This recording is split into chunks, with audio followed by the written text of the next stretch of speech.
رجب کے مہینہ میں اللہ تعالیٰ کے نبی کو اللہ تعالیٰ نے اپنے پاس بلایا، جس کو ہم معراج کہتے ہیں۔ اس کے لیے اہتمام بھی کیا جاتا ہے، عبادات کا، خیرات کا۔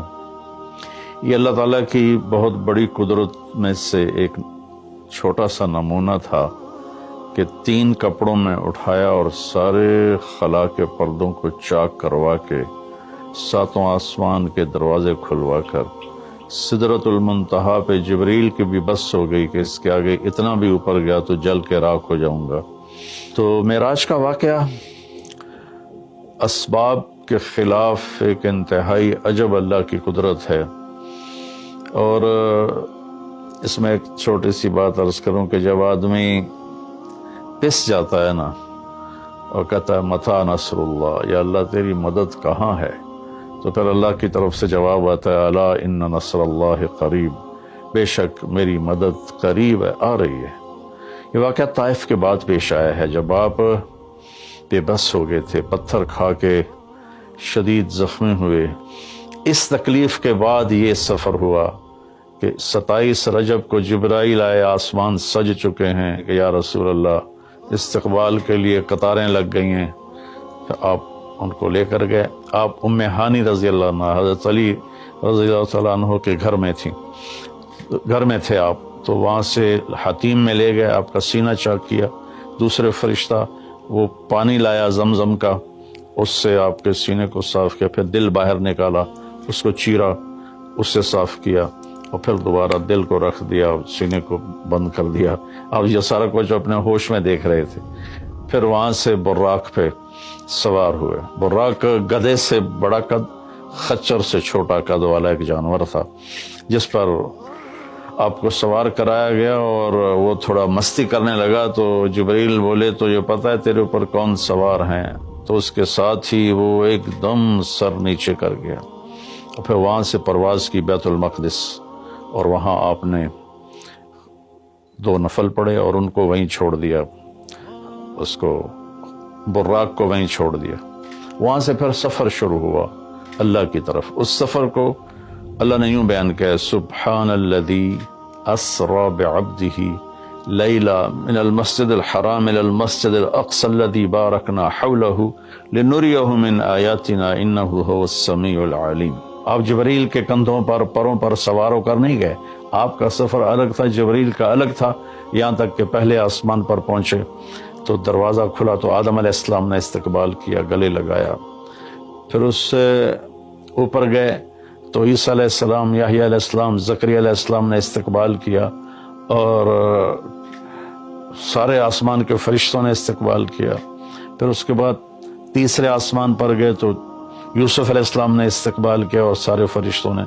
پھر چوتھے آسمان پر گئے تو یونس علیہ السلام نے اور باقی سارے فرشتوں نے۔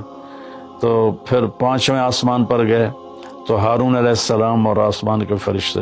پھر 6ٹھے آسمان پر گئے تو موسیٰ علیہ السلام اور موسیٰ علیہ السلام کے آسمان کے فرشتے۔ اس دن اللہ نے، میرا کہ میں نے پڑھا کہیں نہیں لیکن مجھے لگتا ہے کہ اس دن اللہ تعالیٰ نے سارے فرشتوں کی عبادت کی چھٹی کرا دی ہوگی اور فرمایا ہوگا بس میرے محبوب کا دیدار کرو، استقبال کرو، آج یہی تمہاری عبادت ہے، کیونکہ ہر فرشتہ بے قرار تھا کہ دیدار ہو جائے۔ پھر اب 7ویں آسمان پر گئے، وہاں ایک بیت اللہ تھا، وہاں ایک بزرگ سفید داڑھی والے یوں کر کے بیٹھے ہوئے تھے، یوں کر کے، اور لمبے ان کے بال تھے، لمبی داڑھی تھی۔ وہ نہیں اٹھے، وہ بیٹھے رہے۔ جب اب قریب آئے تو وہ کھڑے ہوئے اور کہا میرا بیٹا آ گیا۔ پہلے نبیوں نے کہا ہمارے بھائی آ گئے، ہمارے بھائی آ گئے، ہمارے نبی آ گئے۔ اس بزرگ نے کہا میرے بیٹے آ گئے، میرے بیٹے آ گئے۔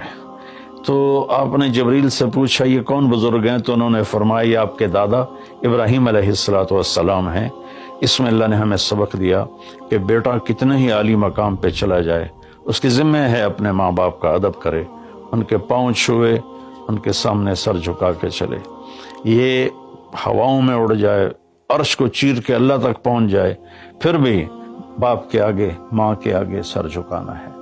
اور یہ سبق عملاً اللہ نے امت کو سکھایا، پہنچایا کہ اللہ تو جانتے تھے کہ یہ امت اپنے والدین کی کتنی نافرمان ہوگی، اور کتنے ماں باپ ہوں گے جو چھپ چھپ کے روئیں گے کتنی مائیں ہوں گی جو دوپٹے کے پلو میں اپنے آنسو چھپا لیں گی اپنی اولاد کی نافرمانی کی وجہ سے، بدتمیزی کی وجہ سے۔ تو آپ وہاں سے تشریف لے گئے تو سدرۃ المنتہا، جہاں بارڈر آ جاتا ہے ان مخلوقات کا، بارڈر پر جبریل نے کہا یا رسول اللہ بس آگے میرے پاس ویزا کوئی نہیں ہے، ایک بالشت بھی اوپر جائے، ایک گیٹ بھی اوپر جاؤں گا تو جل کے راکھ ہو جاؤں گا۔